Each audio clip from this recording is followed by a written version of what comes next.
National highway, एक container और एक कत्ल। कहानी काफी चौंकाने वाली है और यूं कहूं कि कहानी ने पुलिस को चौंकाया नहीं, उलझाया भी। दरअसल दो दोस्त निकलते हैं कंटेनर लेकर। दोनों ड्राइवर थे। हैदराबाद से निकलते हैं और पहुंचते हैं सागर नरसिंहपुर हाईवे तक, और ये राजमार्ग है NH-44। NH-44 तक दोनों पहुंचते हैं। दोनों काफ़ी पुराने दोस्त ड्राइवर। जैसा होता है कि लंबे सफ़र पर जाते हैं तो ड्राइवर किसी गाड़ी को चलाते हैं कि कुछ देर वो चलाए कुछ देर वो चलाए, तो वो निकलते हैं। और वहाँ से पहुँचने के बाद सागर के पास जैसा होता है, ड्राइवर कई बार ढाबे पर रुकते हैं शराब पी, और उसके बाद फिर आगे बढ़ गए। तो ऐसे ही वो लोग आगे बढ़ जाते हैं ढाबे पर खाना आना खाने के बाद। सुर्खी थाने के पास वो रोक लेता है एक ड्राइवर कंटेनर को, और थोड़ी देर बाद वो पुलिस के पास पहुंच जाता है और पुलिस को बता देता है कि एक्सीडेंट हो गया है और मेरे एक साथी जो है उसकी इस एक्सीडेंट में मौत हो गई है।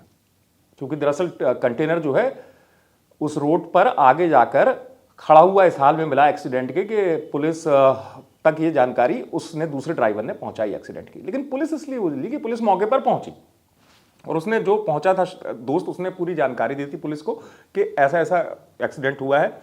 पुलिस स्पॉट पर पहुंची थी। फिर पुलिस ने वहां बारीकी से कंटेनर जो खड़ा था, पुलिस ने उसकी जांच पड़ताल की। क्योंकि जो दोस्त था उसने बताया, भाई पुलिस को पूरी कहानी बताई कि इस तरीके से नेशनल हाईवे पे दूसरी कोई गाड़ी थी जिसकी वजह से उसने कंटेनर को बचाने की कोशिश की और आगे जाकर दूसरे वाहन की चपेट में उसका दोस्त आ गया और उसकी मौत हो गई।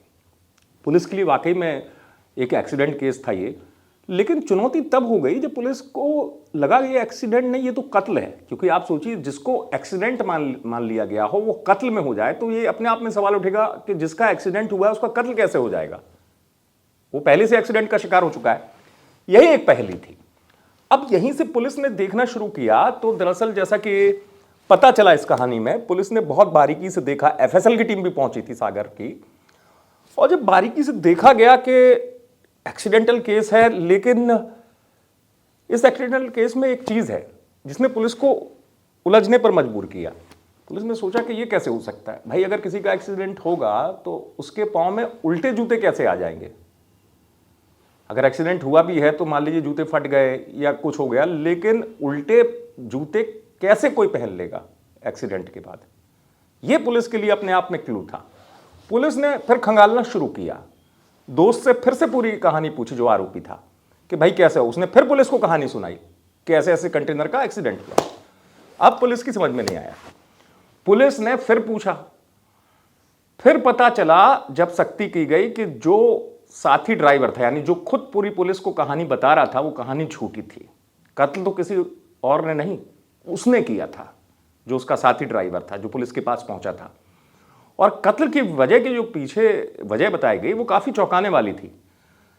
पुलिस को उसने बताया कि एक थप्पड़ उसे बर्दाश्त नहीं हुआ और उसने अपने वर्षों पुराने दोस्त का कत्ल कर दिया। जी हां।